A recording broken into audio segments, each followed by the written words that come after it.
జై జవాన్ జై జవాన్. మక్కా డబ్బులు రైతుల ఖాతాలో వెంటనే, మక్కా డబ్బులు రైతుల ఖాతాలో వెంటనే. ఈరోజు గాంధారి మండల కేంద్రంలో రైతు ధర్నాకు వచ్చేసినటువంటి గాంధారి మండల రైతు సోదరులకు స్వాగతం సుస్వాగతం తెలియజేస్తా ఉన్నా. రైతులు జూన్ నుండి నవంబర్ వరకు 4 నెలలు చెమట వచ్చి కష్టపడి పండించినటువంటి పంటలను దళారులకు అమ్ముకుంటే మోసపోతాం, తక్కువ ధరకు అమ్ముకోవడం వల్ల నష్టం జరుగుతుందన్న ఉద్దేశంతో రాష్ట్ర ప్రభుత్వం ఏర్పాటు చేసినటువంటి ఎఫ్సిఎస్ సెంటర్లలో రైతులు వారు పండించినటువంటి మొక్కలను అమ్ముకుంటే ఈరోజు రాష్ట్ర ప్రభుత్వం ఏం చేస్తా ఉందంటే రైతుల డబ్బులను ప్రభుత్వం వారి ఖాతాల్లో మళ్లించుకొని వారికి ఇష్టానుసారంగా వాడుకుంటా ఉన్నారు.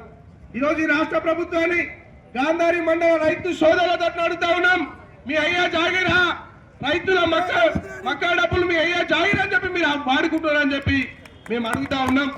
ఒక్కసారి రాష్ట్ర ప్రభుత్వం ఆలోచించాలి. రైతులకు అసలే పండించినటువంటి పంటలకు గిట్టుబాటు ధర లేక నష్టపోతా ఉన్నారు. ఈరోజు అనేక మంది రైతులు పంటలు సరిగ్గా పండక భూములు అమ్ముకొని వారి యొక్క బిడ్డల పెళ్లిళ్ళు చేసి ఇల్లు కట్టుకుంటున్నటువంటి సందర్భం. ఆ మాత్రం కూడా కనికరం లేనటువంటి దౌర్భాగ్యమైన స్థితిలో ఈరోజు రాష్ట్ర కాంగ్రెస్ సర్కార్ ఉందన్న విషయాన్ని తెలియజేస్తా ఉన్నాను మిత్రులారా.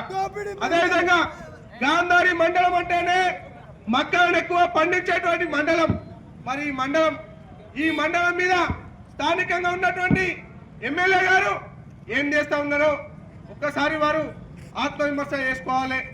ఈరోజు గాంధారి మండల రైతులు మక్క డబ్బులు పడక అన్నమో రామచంద్ర అని చెప్పి ఎదురు చూస్తా ఉంటే ఆయన అమెరికాలో జల్సాలు చేస్తా ఉన్నాడు. మా రైతుల సమస్యలు మీకు అనిపిస్తలేవా? మా రైతుల కోసం మీరు చూస్తలేరా?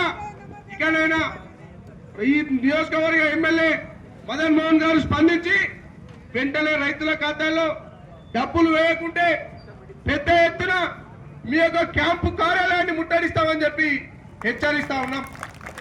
అట్లనే మొన్న 4 రోజుల కిందట ఈ గాంధారి మండలంలో కొత్తగా ఎన్నికైనటువంటి సర్పంచులు వారికి చిన్న సమస్య వచ్చిందని చెప్పి మూకు ముడిగా 45 మంది సర్పంచులు పోయి వినతి పత్రం కలెక్టర్ గారికి ఇచ్చారు. మీ గ్రామాల్లో ఉండేటువంటి మా రైతుల సమస్యలు మీకు అనిపిస్తలేవా?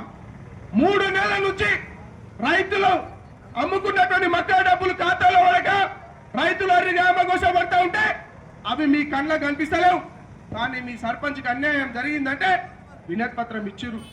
గట్లనే గడ ఒక తెల్ల కాగితం మీకు దొరకలేదా? 3 రూపాయల పెన్ను మీకు దొరకలేదా? ఒక పేపర్ మీద మీరందరూ మీ సర్పంచ్ల ఫోరం తరఫున ఒక వినతి పత్రం రాసి మార్కిఫై డిఎంకి ఒక లెటర్ ఇవ్వనుండ్రి, కలెక్టర్ గారికి ఒక లెటర్ ఇవ్వనుండ్రి. మా సమస్యలు మీకు అత్త, మా రైతన్నలు మీకు ఓట్లేదా? మా రైతన్నలు మిమ్మల్ని ఓట్లేసి గెలిపించలేదా? ఖబర్దార్ సర్పంచులారా, ఇకనైనా కన్ను తెరవండి. మీ ఎమ్మెల్యేని అడగండి, మీ నాయకులను అడగండి.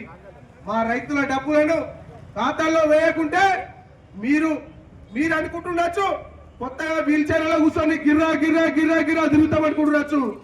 మీ ఆఫీసులను ముట్టడిస్తాం.